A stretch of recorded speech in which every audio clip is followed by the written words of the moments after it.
एक ऐसे परिवार की कहानी जहां पर सीता देवी उनकी दो बेटा, एक बहू और एक पोती को लेकर साथ रहती थी। छोटा बेटा था संतोष, बड़ा बेटा प्रधान और बहू नीति, और उन दोनों का बेटी थी रानी। सब कुछ लेकर उन लोगों का एक सुखी परिवार था।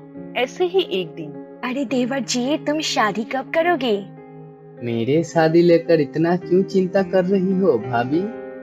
मुझे चिंता क्यों नहीं करना चाहिए? तुम्हारा शादी का उम्र हो गया है। अब तुम्हें एक पत्नी और मुझे एक देवरानी की जरूरत है, जिसके साथ मिलकर इस परिवार को अच्छे से संभाल पाऊंगी। ये बात है तो फिर मुझे जल्दी ही शादी करना पड़ेगा। हे भगवान, मेरा परिवार को हमेशा ऐसा ही रखना। लेकिन एक दिन अचानक शॉपिंग से लौटने के वक्त नीति की एक एक्सीडेंट हो गया, और तब से डॉक्टर ने नीति को पूरा बेड रेस्ट में रखने के लिए बोल दिया, क्योंकि उसकी शरीर कब ठीक होगा उसको कोई भरोसा नहीं था।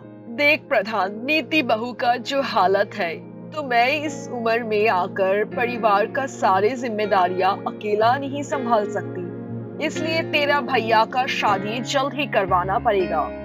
हाँ माँ, तुम सही कह रही हो। तुम संतोष का शादी की बंदोबस्त करो।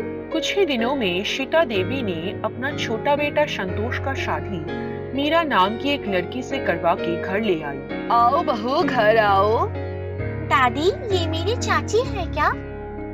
हाँ रानी बिटिया, मैं ही तुम्हारी चाची हूँ। इसके बाद संतोष और मीरा घर चले गए, और जब से मीरा इस घर में आई तो रानी लगभग हमेशा ही मीरा के साथ ही रहती थी। ऐसे ही एक वक्त। चाची, मैं अब अपनी माँ के साथ नहीं सो सकती। मुझे रात पर अकेला सोने में बहुत डर लगती है।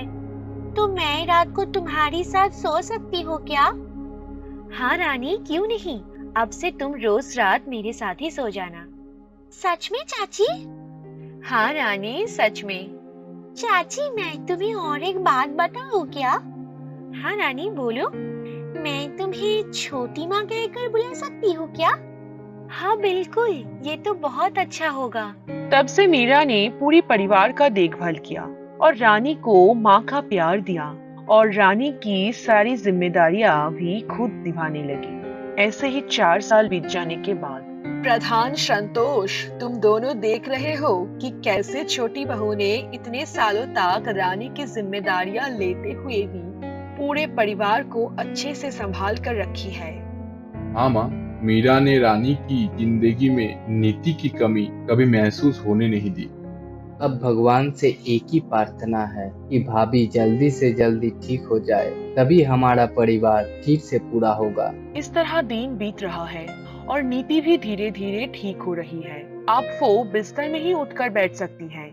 ऐसे ही एक दिन एक पड़ोसी नीति से मिलने के लिए आई। अरे नीति, कैसी हो? हाँ चाची जी, अब थोड़ा बेहतर हूँ। तो नीति, मैं तो हर वक्त तुम्हारी बेटी को मीरा के साथ ही देखती हूँ। हाँ, मीरा ने ही अब तक मेरी बेटी को बहुत प्यार से संभल कर रखी है। अगर वो नहीं होती तो क्या होता पता नहीं। तुम्हें समझ नहीं आ रहा है कि वो ऐसा क्यों कर रही है? नहीं तो क्यों? कितने साल बीत गया, मीरा अभी तक खुद माँ नहीं बन पाई।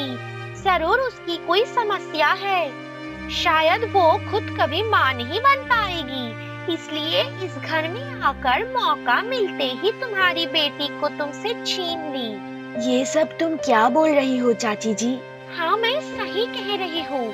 अभी भी वक्त है, तुम तुम्हारी बेटी को अपने पास ले लो, वरना तुम्हारी बेटी कब मीरा की बेटी बन जाएगी ये तुम समझ भी नहीं पाओगी। ये बोलकर वो पड़ोसी चली गई। इसके बाद। रानी, रानी, एक बार यहाँ पर आ। हाँ माँ, बोलो। अब मैं काफी ठीक हो गई हूँ, तो तुझे और चाची के साथ रहने की जरूरत नहीं है। अब से मेरे पास ही रहना। नहीं माँ, अब मैं छोटी माँ के साथ घूमने जाऊंगी, तो बाद में तुम्हारे पास आ जाऊंगी। अब मैं जा रही हूँ। ये बोलकर रानी चली गई। तो फिर पड़ोसी वाली चाची जी सही कह रही थी। मैं एक बार ठीक हो जाऊं, फिर उस मीरा की मजा दिखा रही हूँ। इसके बाद कुछ दिन में ही नीति ठीक होकर कमरे से बाहर आई। माँ जी और नीति, तुम दोनों तो यहाँ पर ही हो, तो अभी कह देती हूँ। हाँ भाभी, कहो ना, क्या कहोगी? मुझे मेरी बेटी वापस दे दो मीरा। बड़ी बहू, तुम ये सब क्या कह रही हो?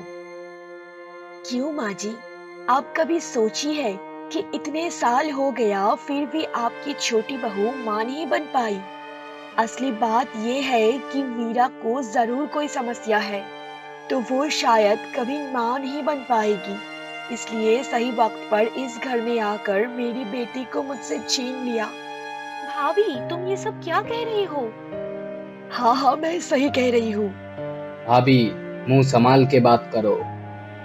अब तुम भी चले आए हो अपनी पत्नी के तरफ से बात करने के लिए? मैं किसी के तरफ से बात करने के लिए नहीं आया हूँ। तुम्हारी बात सुनकर मैं ये सच बोलने के लिए आया हूँ जो अब तक इस घर में किसी को नहीं पता है। क्या बात, बोलो।